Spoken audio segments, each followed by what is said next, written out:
26 বছরের এক যুবক তাকে খুন করে একটি মেয়ে এবং তার প্রেমিক।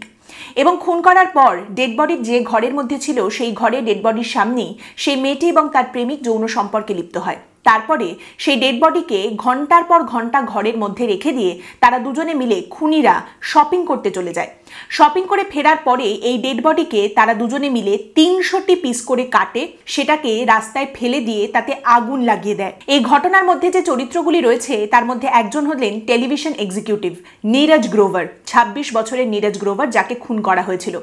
এবং সেই মেয়েটি যে খুন করেছিল সে একজন চলচ্চিত্র অভিনেত্রী, কন্নড় সিনেমার একজন অভিনেত্রী ছিলেন তিনি, এবং তার নাম মারিয়া সুসাইরাজ। আর তার প্রেমিকের নাম ছিল জেরম ম্যাথিউ, যিনি কিনা ইন্ডিয়ান আর্মির একজন অফিসার ছিলেন। কিন্তু কেন এই পরিস্থিতি তৈরি হলো যেখানে একজন অভিনেত্রী এবং ইন্ডিয়ান আর্মির একজন অফিসার একজন টেলিভিশন এক্সিকিউটিভকে এইভাবে নির্মমভাবে খুন করলো?